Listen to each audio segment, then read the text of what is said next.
Looks like a lesbian. Yeah, he does. Who does? Justin Bieber.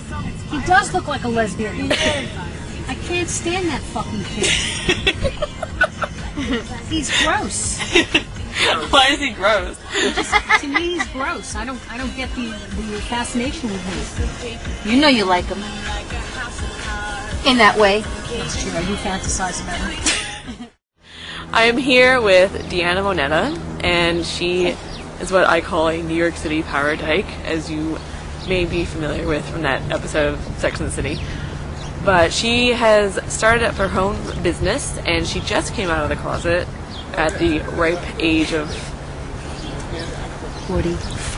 So I'm excited to just chat with her about her experience as becoming an outhouse member. And it's a little cold, so my snot comes on camera. Excuse me, I'm sorry. But I'm having sinus issues. So, alright, let's turn the camera on to us. So you are 40 years old. Thanks for telling me. But you look great. Doesn't she look great for a 40-year-old? Thank you. And so you first came out this year or last year? This year. Okay. Try to talk about her. Oh, 2010. 2010. Was last year. 2010. And I met her, I've known her for about 5 years, and I came out in 2007, I guess. Yeah. No, did I? No, 2008. So, not that long ago. So how did it feel when you came out? Was it kind of scary, or? Well, it wasn't this earth-shattering. I didn't. When I did it, I thought I'd have like this load of bricks off my back. I didn't feel that when I said it. I thought it was gonna be this earth-shattering, different feeling, this different sensation where I could breathe better, and it really wasn't. Yeah. It wasn't this thing that a lot of gays and lesbians talk about, where they finally said something and they felt like a whole new person. I still felt like myself. Mine was just, I told my sister over the phone. She kept asking me, why was I in California? I was there visiting my girlfriend. Right. And I didn't want to tell anybody, but she kept bugging me. Finally said, I'm here because I'm with Linda and I love her. And after I said that, I said, what the hell did I just do? I was almost a little annoyed with myself, like, right, saying it under duress. I didn't like that. I wanted to say it because I wanted to say it. Right. But that feeling that people get, just to keep going on, I feel it now. Now right. I feel... You're free! But it feels good. Like I said before, it didn't feel good immediately, but now it does. I feel honest. I feel good. Yeah. You can like take a deep breath. Yeah. Yeah, exactly. God, my butt is frozen. Oh, mine too. We're going to take a frozen butt break. We're going to take a break. Hold on. So you started the business at 25, you said? Yeah. And so do you want to be in a new business, or? I think that once you're an entrepreneur, you're always an entrepreneur. Right.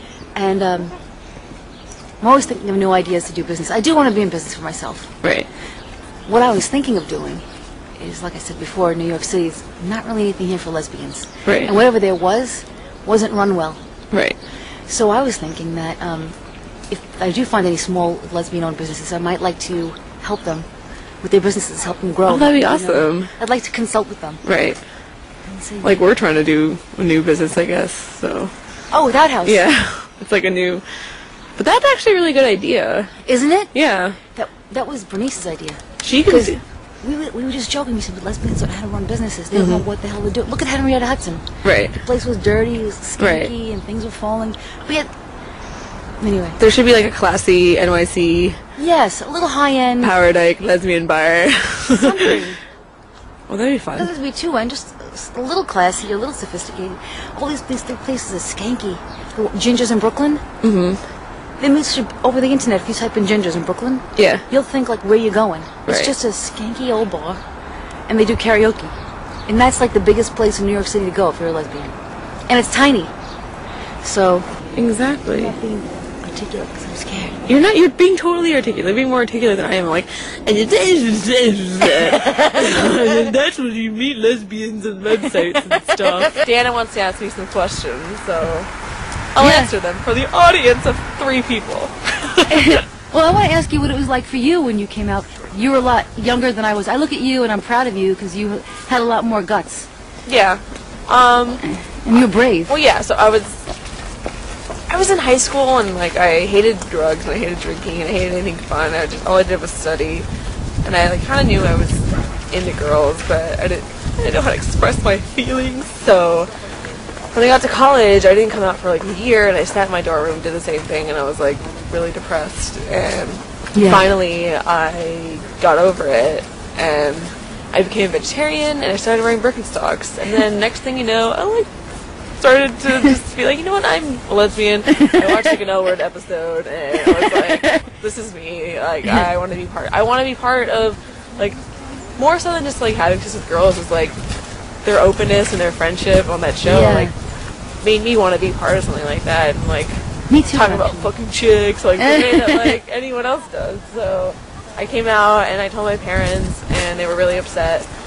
And then they got over it, and then I started to be more open, and then I became an alcoholic, and then got my heart broken, and then had like a slut craze.